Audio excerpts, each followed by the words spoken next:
Te lo habíamos propuesto temprano. Vamos a hablar de la facturación del servicio domiciliario de gas. El 27 de mayo, la jueza federal de Mendoza, Olga Pura de Arrabal, hizo lugar a un amparo presentado por la ONG Protectora, una medida cautelar que impuso un freno a los incrementos excesivos en el servicio de gas domiciliario y le puso como tope a la empresa Ecogas un 80% de incremento mientras ella resuelve la cuestión. Se dio un plazo de 3 meses para resolver esto. Sí, 27 de mayo, te dije, pasó un mes hasta que Ecogas reconociese el fallo de la justicia. Tiene que ver también con un revés en la Cámara de Apelaciones, con algunos recursos que planteó la empresa y hasta el Enargas, que había permanecido en absoluto silencio durante estos últimos 30 días.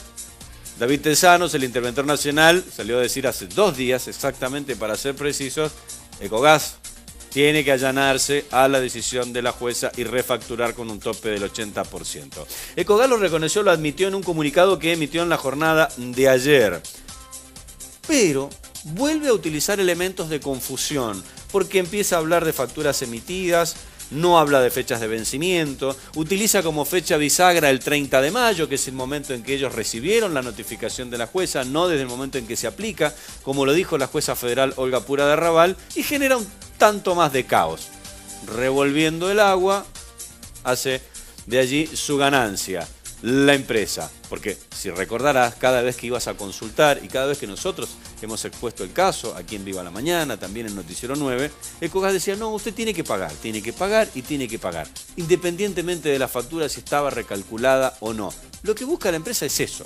Desde el Enargas no dijeron absolutamente nada, te reitero, hasta hace 2 días atrás, cuando le instan a Ecogas allanarse a la decisión judicial y ahora emiten este comunicado. Nosotros vamos a abordar otra vez la cuestión y tenemos aquí en nuestro estudio a José Luis Ramón, que es uno de los abogados de la ONG Protectora, unos representantes de esta ONG que no es la primera vez. José Luis, buen día, ¿cómo estás? No, buen día, Mario. Ustedes van por esta ¿Cómo? Cuestión por el lado de las tarifas, pero a ver, se le pidió a la Secretaría de Servicios Públicos, se le pidió al Enargas, nosotros le pedimos a Defensa del Consumidor Nacional que hiciesen también la aclaración.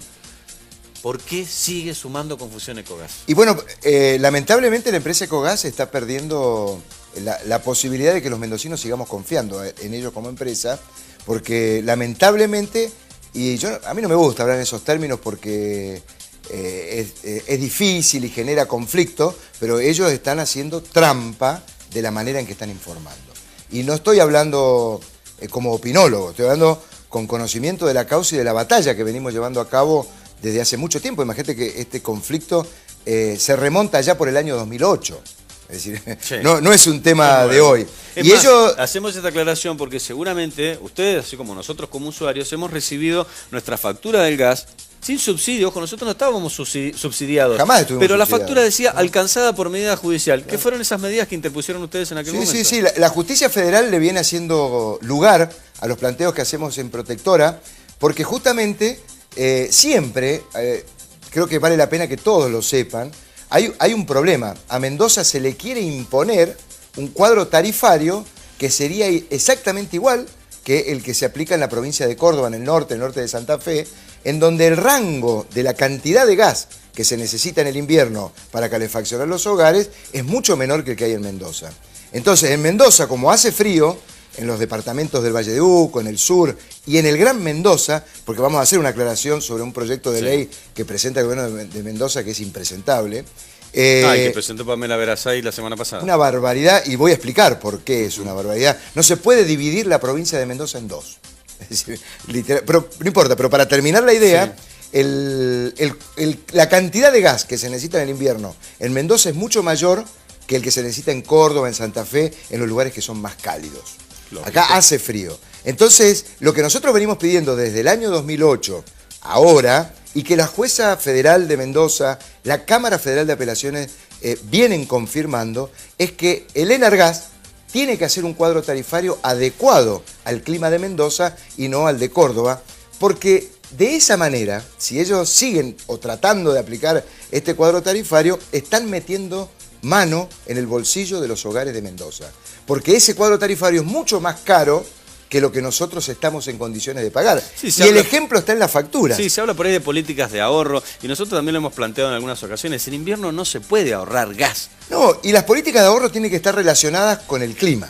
Es decir, nosotros podemos ahorrar sobre la base de un cuadro tarifario como el que tienen en Malargüe, en donde el rango, la cantidad de gas que se paga por un precio en el que no nos consideren derrochones es mayor.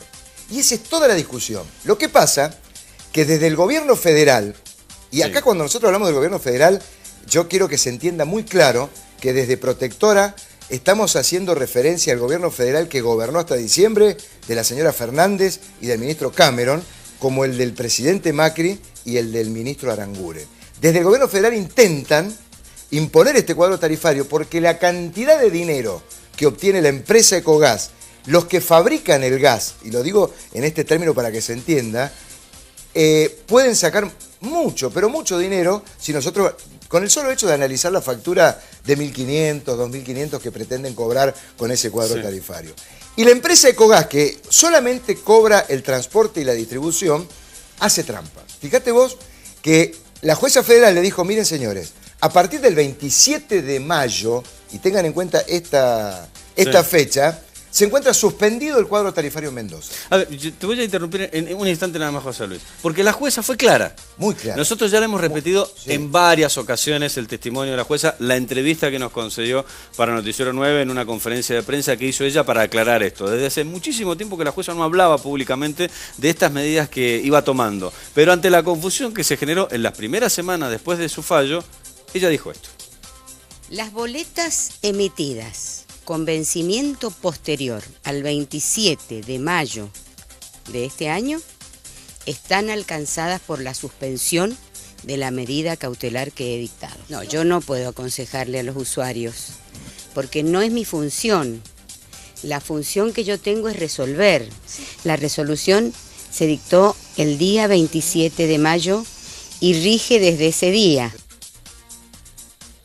Bueno, ella hace una muy buena aclaración porque es la jueza y los que tenemos que aclarar somos nosotros los que llevamos el juicio adelante, en este caso Protectora. Protectora le aconseja a los usuarios de Ecogas que la factura que les llegó con fecha de vencimiento es mentira, es una trampa lo de la fecha de emisión de la factura. Porque la fecha de emisión se puede poner en cualquier momento. Yo como usuario empieza mi situación de deudor en la fecha de vencimiento, claro, no en la fecha de no emisión. cuando la emite, la puede emitir en enero la factura y es muy si claro. quiere. Claro. Y como la jueza no puede decir eso, porque es la jueza, nosotros... estaría propinando. Exactamente, y yo tomo la responsabilidad y créanme que tenemos un compromiso que es muy serio, que es que la causa nosotros la llevamos con todo el compromiso que requiere. Y si le decimos que la medida judicial rige del 27 de mayo, es porque rige del 27 de mayo. Y la empresa Ecogas lo que hace es confundir a la gente. Y si confunde a la gente, ha logrado que muchos, por el temor de un supuesto corte del servicio en el invierno, vaya y pague la factura. Hay mucha gente que ha ido a pagar esos volúmenes altísimos. Pobre gente. Temiendo esto de que haya cortes, aunque desde la Nación aclararon, no va a haber cortes de servicio. Nosotros también tuvimos ese testimonio aquí, hasta de ministros de la Nación, el ministro Frigerio, dijo cuando estuvo días atrás aquí en Mendoza, no se va a cortar el gas. Claro, y aparte de esto la gente lo tiene que saber y nosotros se lo aconsejamos. Esto es como el cuento, no muy bueno, pero vale como ejemplo, de Caperucita Roja y el lobo. Si uno le va a preguntar al lobo, el lobo es la empresa Ecogas, representa todo el sistema que se quiere meter en los hogares de Mendoza. Si le preguntamos a Ecogas, ¿qué es lo que va a decir? Pague. Como el comunicado ese, qué mala cosa el comunicado que hicieron ayer. Sí, es tramposo. Y hoy lo vamos a denunciar ante la jueza. Porque hace poco le denunciamos toda esta situación, pero según la jueza no era prueba suficiente. Ahora ellos mismos están emitiendo un comunicado en donde se está haciendo trampa. Y hay una más, que si vos me permitís... Sí, hay un elemento que tiene que ver, y esto también se lo quería consultar, José Luis, porque van a ir ustedes nuevamente con otra presentación, que tiene que ver con el cargo fijo. Porque Ecogas se está refacturando con el tope del 80, que... También es cierto, no tenemos forma de saber si es el 80, el 85 o el 140. Hay forma, ¿eh? Los usuarios no sabemos. Eso también le quería consultar. Lo podemos analizar. En el cargo por el consumo de metros cúbicos. Sí. Pero en el cargo fijo, que era de 16, 18 pesos. A 160. A 160. Bueno, nosotros hemos descubierto dos cosas que están ocurriendo. Una de ellas es que aparecen topes de consumo como si hubiera ido alguien a medir el medidor. Y nosotros ya estamos poniendo en tela de juicio si las camionetitas de Ecogas han ido con el inspector de ellos a hacer los medidores. No lo podemos asegurar a ciencia cierta porque nosotros queremos ser serios cada vez que hacemos una denuncia. Pero estén atentos, que es muy importante saber si los inspectores de Ecogas están yendo a medir el medidor. A tomar la medición. Tema 1. Porque dice es la curioso, factura, lectura real o lectura estimada. Claro, pero lo de lectura real y lectura estimada, señores, no es sano. La lectura tiene que ser la correcta, la del medidor. Y hay una cuestión, hay una disposición del Enargas que establece que el que va a tomar la medida debe dejar una constancia. Ah, sí. Atento con eso. Es de la misma manera que cuando va a retirar el medidor, tienen que mandar un aviso de corte. Ese aviso de corte es lo mismo que el que va a tomar la medida. Y esto se lo vamos a hacer saber a la jueza federal en el día de hoy. Apenas salga de acá del programa, vamos a hacer la presentación. Primer tema. Y el segundo está relacionado con el cargo fijo. El cargo fijo también está suspendido por la medida de la jueza Raval. Por lo tanto, no pueden cobrar por encima de ese 80% que estableció el fallo. Y en todas las facturas nuevas que están llegando, que sí hay que pagarlas porque dice que están alcanzadas por el fallo judicial, están haciendo trampas y están cobrando el cargo fijo de la tarifa a la tarifa plena que la jueza federal ha suspendido. Bueno. O sea, ese cargo fijo de